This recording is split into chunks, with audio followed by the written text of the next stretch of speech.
The place, Ireland. The year, 1667. In Cork, an amazing proclamation is posted. It shall be a criminal offense for more than 5 persons above the age of 16 years to gather for the purpose of religious worship, except within the bounds of an established church. Conviction and imprisonment shall be determined by magistrate without the benefit of jury.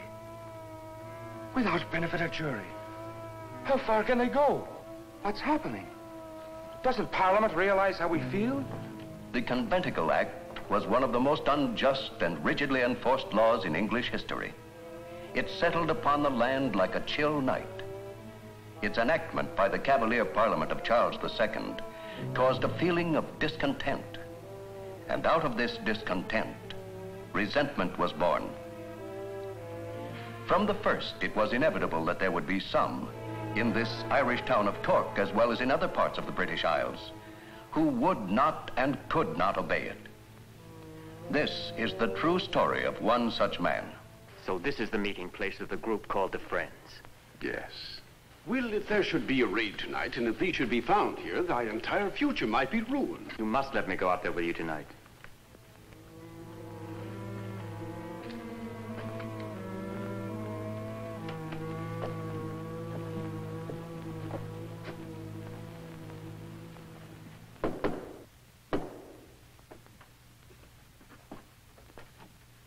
Oh, it's thee, John. Come in. Most of the others haven't arrived yet, but... Oh, it's all right. This is my friend, William Penn. Please forgive us. Thou art welcome to this house. The honor, sir, believe me, is mine. I've been looking forward all week to seeing you again. Seeing me again? I've heard you preach before. When I was a child, you came to my father's home. I've never forgotten it. You stood up in the drawing room and you said, every man on this earth has certain rights. And one of those rights is to worship God in whatever way he chooses, without the interference of king or government. I didn't understand you then, but I didn't forget the words. Thy father's home. Yes, that must have been many years ago. Times have changed. But people still come to listen. Oh, yes. More than ever now, I think. Intolerance always seems to bring men closer to God. Come and meet the others. And then in a moment, we'll be able Open up in there now! Open up! Ah, what's this?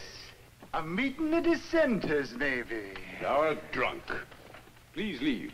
Drunk, you say? Oh, yes, perhaps. But also very alert. You know, I've been watching this house for days.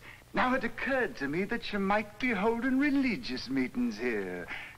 Of course, I could be wrong. I could be convinced this was nothing more than a private party. Please leave this room. What's that? Friend Penn.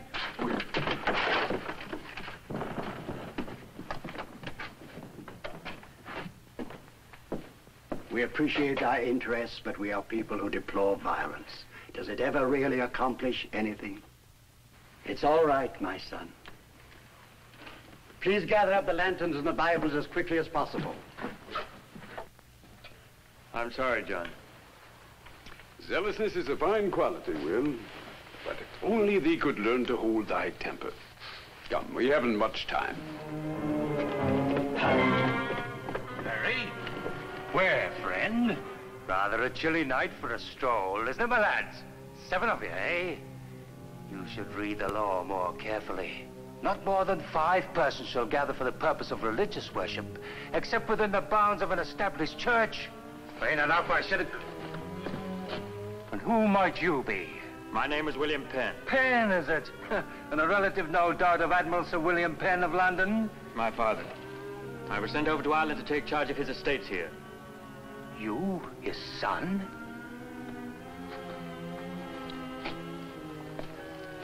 Well, that alters the picture a little bit, doesn't it? Perhaps you were not aware, Mr. Penn, that this wasn't a legal meeting.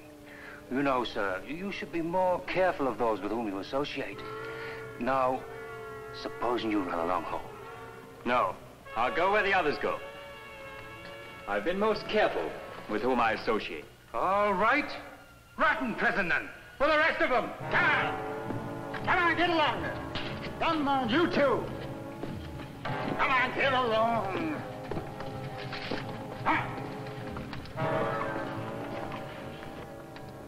But the importance of their prisoner was a fact that could not be taken lightly by the Irish authorities. A message was hurriedly dispatched to Admiral Sir William Penn himself, asking for instructions. And in London, a shocked Sir William felt as though his world had collapsed.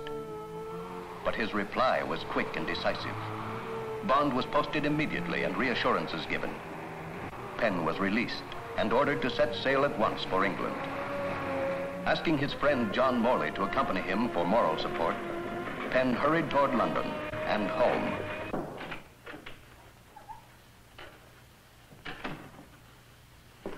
Father. Will, my boy.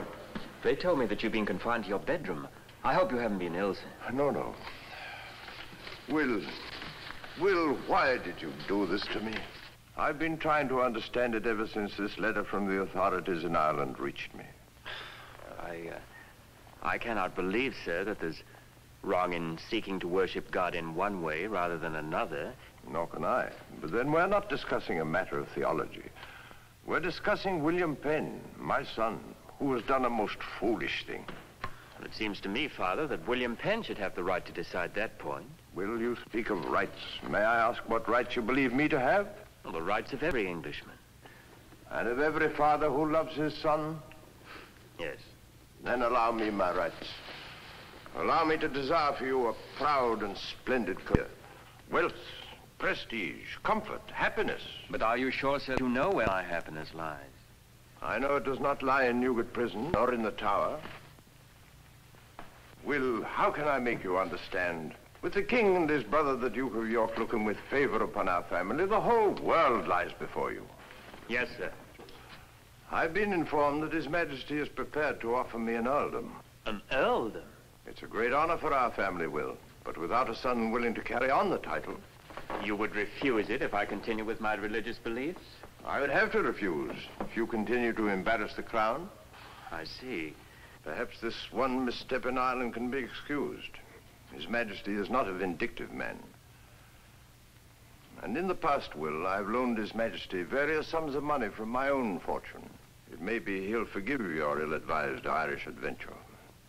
But that provocation must never be repeated, my boy. Now that you've paid me your respects, you're free to leave.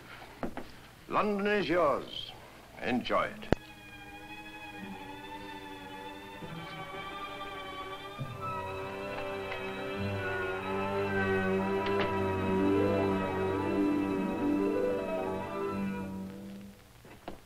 Well, was it as bad as he expected?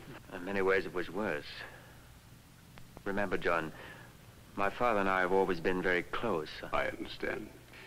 Well, I suppose I should be getting along. I must stop by the house of Isaac Pennington. Pennington? He's one of your greatest men, isn't he? I'd very much like to meet him myself. Will, come with me by all means if he wishes. On the other hand, if he doesn't wish... I do want to come, John. I can see no harm in meeting Isaac Pennington.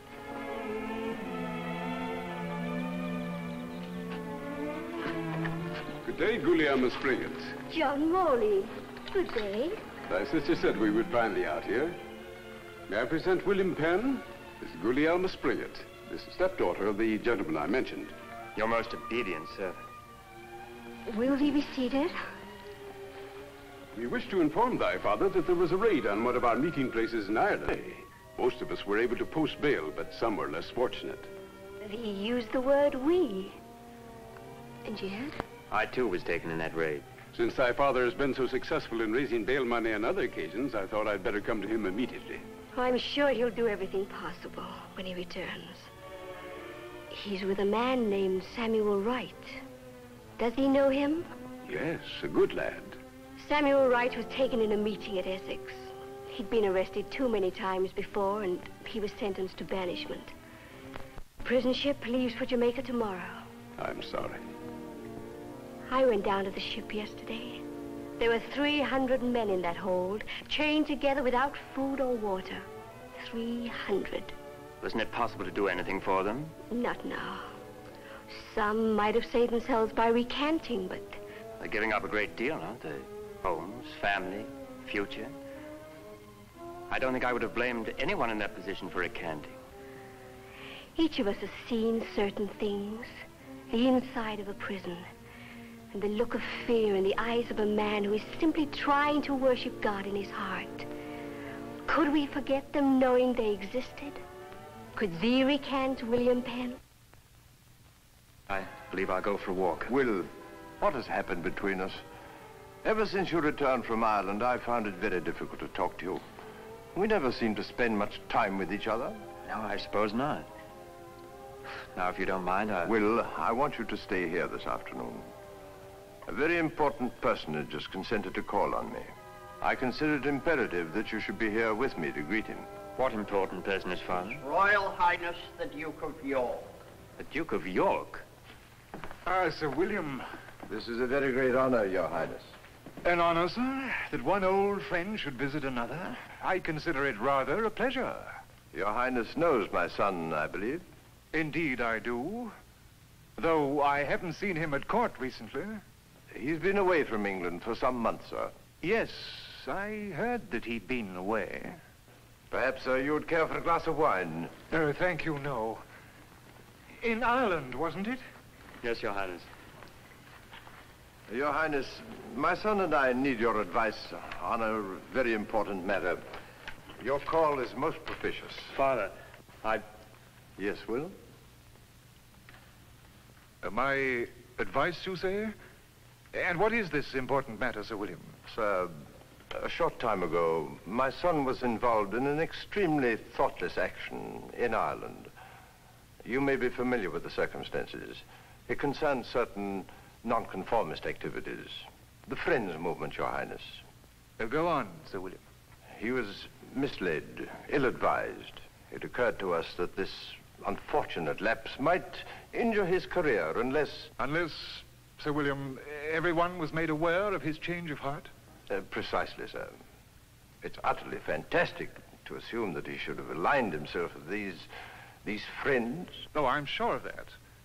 And I understand your problem. Actually, I see no need for a public airing of this business. If you wish, I shall arrange an audience with the king tomorrow, and your son can make his personal apologies then. The matter will then be confined to court and cleared up there. Will that be satisfactory? Did you hear me, young man? I did. Well, then. Your Highness, I can assure you... Wait. I asked you a question, sir. I'm sorry, Your Highness. I cannot apologize. William, what did you say, sir? I have examined my conscience most carefully. I have done nothing either in the sight of God or man for which an apology is necessary. Rather, it is Parliament who should apologize to England. The charges are quite true. I am proud to be counted a friend. William, do you realize to whom you're speaking? I meant no offense to His Highness. Good day, Sir William. Do you realize what you've done, sir? Retract your words. No. You refuse. After everything I've told you. After everything I've... Go away. Leave me. At once. Father, I never want to see you again.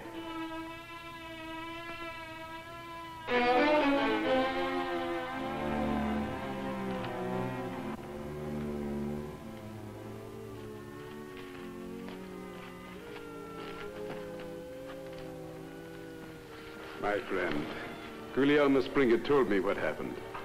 I didn't know what to do, where to go. So I came here. I feel torn to pieces inside. Why isn't there some place in this world where all religions can live in harmony? I know. Some place far enough away from England for open meetings of all denominations. Some place like the colonies in America. Yes. America? Why not? What? Why not go to America? But... Think of it. A colony of our own, a fresh new land where we or anyone else could build and practice religion as who is. Why, there's no end to the dream. Religious freedoms beget all freedoms. And how would they get that colony? Of course, I know we have an inheritance. This dream of mine is no longer romantic, it's necessary. We will get to America. We must speak to our friends. At gatherings at the home of Isaac Pennington, William Penn did talk to them, and Englishmen began rallying to the glowing idea. But brave words in that era in England led to inevitable results. And he was arrested again and again for preaching in the streets. Here we are again, Mr. Penn. Even the rats will be calling you Will. But you know, I think you've come once too often. Young speech maker. I look for you to be with me and the rats for a good long time this trip.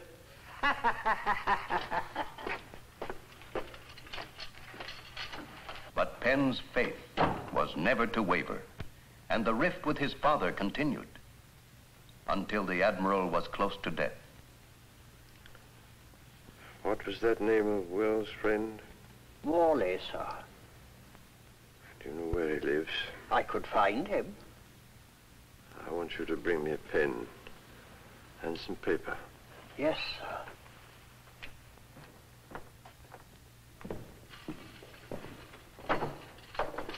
Hi there, you. Good afternoon, my friend. John Morley. All right, get out. It seems me and the rats was wrong. Then Julie Alice Springett was able to raise the money. No, she wasn't. No? Then what? Thy father wants to see thee very badly.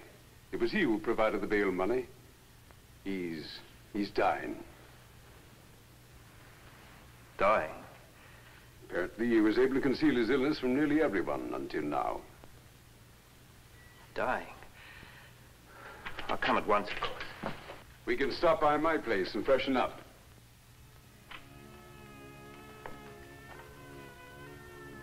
Will. Yes, Father. I've had your room prepared. You'll stay here. Of course, Father. And I'll try to get some rest. I have been resting. Resting and watching. Watching, sir? For months. It took me a very long time to understand the difference between stubbornness and integrity. Father. There's one thing that I must know. You can believe that I honestly thought I was doing everything in your best interests. I've always believed that, sir. I wanted you to compromise. I thought that compromising would bring ease and happiness. But I was wrong, Will. And I would have wronged you. At last I realized what Parliament had become. And what England had become. My eyes had been closed to it. Father. And in my blindness, I lost my son. No, Father. Let me finish. You will inherit everything I possess. In addition to that, the king owes me £16,000. I could never ask him for it. Now it will be for you to secure it from the crown. To that end, I've written to the Duke of York, asking him to use his influence and give you all the protection he can. You see, I've come to understand your dream, Will. A colony in America for religious freedom. And surely it's the freedom that leads to all the others. It's a splendid dream, my son.